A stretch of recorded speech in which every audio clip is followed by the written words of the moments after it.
Rasa macam mana, Bang? Topoki Melayu. Kali ni, jom kita buat resepi tteokbokki. Tteokbokki yang sangat senang dan lain sikit daripada resepi yang kita biasa buat sebelum ni. Sebab apa? Sebab kita tak pakai sebarang gochujang ataupun gochugaru. Kita pakai bahan yang ada dekat pantry dan cuba untuk buat inspirasi tteokbokki yang Korea tu lah. Kita buat tteokbokki Malaysia pula. Mula-mula kita akan buatkan rice cake kita ni dulu, tapi Eli akan pakai cara yang mudah, iaitu menggunakan rice paper sahaja. Celupkan dia sebentar, sekejap sahaja. Terus lampirkan dekat atas permukaan yang rata. Eli sarankan buat 2 lapis. Kalau kata korang nak buat 3 pun boleh. Ratakan dia. Bila dia dah lembut tu, mulakan lipatkan dia. Kita nak buatkan dia bentuk 4 segi tepat. Jadi kita lipatkan tepi tu dan juga gulungkan dia daripada bawah. Macam tu lah kita nak buat rice cake express kita menggunakan rice paper. Senang je. Eli memang cukup suka buat macam ni sebab sedap dan dia memang kenyal elok tau. Nak pesan ni, bila nak gulungkan tu, pastikan dia elok saja rapat. Tak terlampau ketat, tak terlampau longgar. Nanti tergelai lah pula dekat dalam kuah tu. Ataupun korang kata korang nak pakai rice cake frozen ke ataupun homemade yang kita pernah buat sebelum ni pun boleh, tak ada masalah. Kalau nak belajar macam mana nak buat rice cake yang original tu, boleh tengok dekat dalam Basically. Dan satu lagi, kalau kata pakai rice paper untuk buat rice cake ni, pastikan jangan rendam lama sangat sebab takut nanti dia lembik. Nampak macam tu, susah sikit nak menguli nanti. So, lepas kita dah buat apa semua ni, potongkan dia kepada 2 bahagian supaya dia tak terlalu panjang. Ikutlah banyak mana korang nak buat. Eli buat dalam 5 ke 6 gelung macam tu. Dapatlah dalam 10 ke 12 rice paper rice cake kita ni. Okey, so jom kita buat kuah dia pula. Panaskan kita punya pan dan masukkan sedikit minyak masak. Dan kemudian letakkan sedikit bawang putih. Tumiskan dia sehingga dia wangi dan bila tengok dah elok naik bau, masukkan sedikit cili kisar. Dan kemudian kacaukan dia sehinggalah dia garing dengan elok. Bila dah nampak dia masak elok, tapi kalau nampak dia kering sangat, letakkan sedikit lagi minyak. Kemudian masukkan sedikit serbuk cili, sos cili dan juga sos tomato. Kalau korang tak ada sos tomato, boleh je letak sos cili tu. Dan kemudian kacaukan dia sehinggalah dia sebati. Lama-lama bila korang dah kacaukan dia, dia punya paste dia tu akan jadi macam ni. So seterusnya, tuangkan sedikit air sebab kita nak buat kuah dia. Mula-mula tu mungkin nampak macam banyak sangat, tapi jangan risau sebab kita nanti akan pekatkan dia. Kacaukan dia sehinggalah semua paste tu larut dekat dalam air.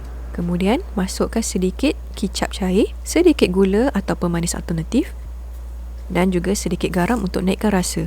Kacaukan dia sekali lagi dan lama-lama korang akan nampak dia punya kuah dia tu cantik saja warna dia. Bagi dia merenih sebentar. Sedap bau dia ni. So, jangan lupa untuk rasa dulu, kan nanti tak cukup garam ke gula ke kan.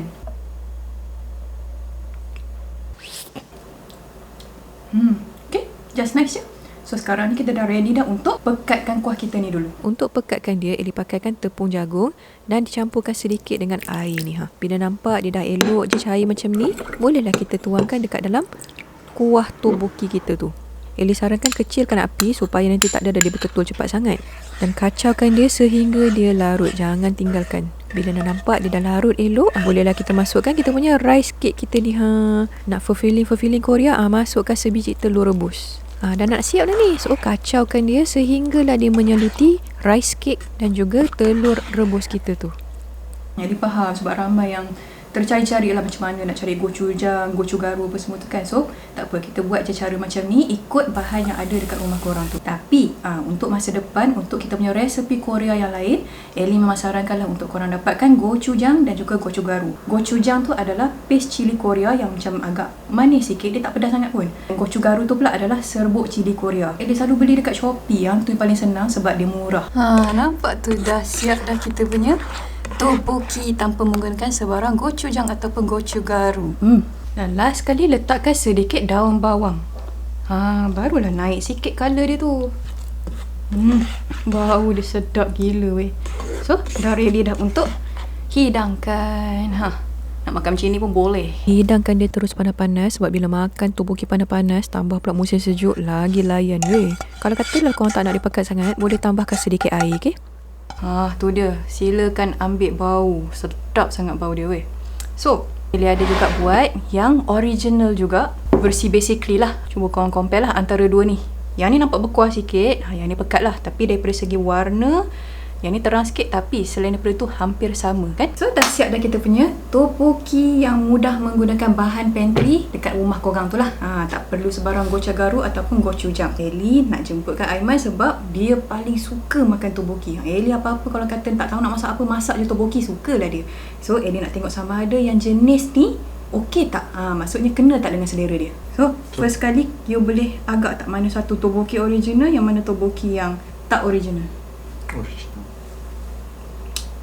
Macam ni tu. Warna merah. You rasakan dulu yang ni.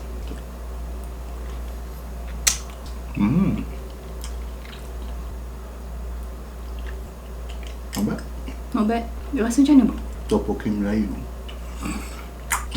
So kalau kata ikutkan mana satu yang suka? Nori. So kali ni Ellie pula nak rasa.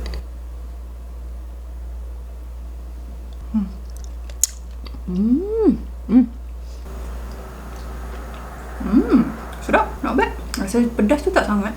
Ada rasa masam-masam sikit. Just nice tu. Jom kita rasakan tteokbokki yang original ni pula.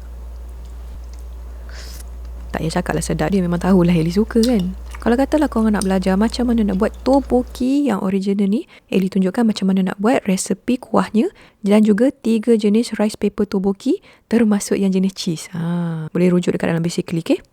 Oh, satu lagi. Kalau katalah korang suka tteokbokki tu macam berkuah, cair kan, korang boleh kurangkan dia punya tepung jagung tadi tu. Dia pakai dalam satu sudu. Korang boleh separuhkan ataupun pakai satu sudu teh. Cukup lah tu. Kalau kata korang suka sangat resepi-resepi Korea ni, jangan lupa juga untuk tengok resepi Korea yang lain yang pernah dia buat. Resepi kimchi, resepi hotdog, resepi apa lagi? Mochi, bukanlah mochi Jepun kan.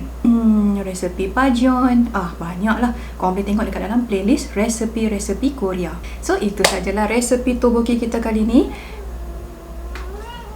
Tak ada. Yang ni pedas, kau tak boleh makan. So, harap korang like video ni, share dan juga savekan resepi ni. So, selamat mencuba.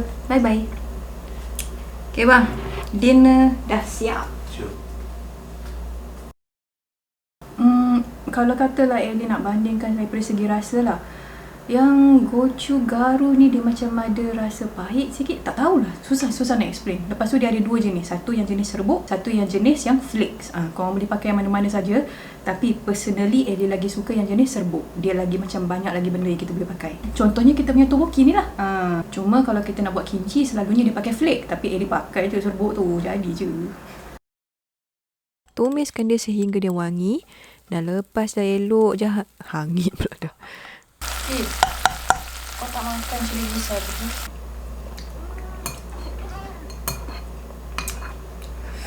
Rasa yang original pula. Tteokbokki lagi oishi. Oishi pula dah. Oishi Jepunnya bang. Mash kata. Kata. Macam pelik je bunyi kan.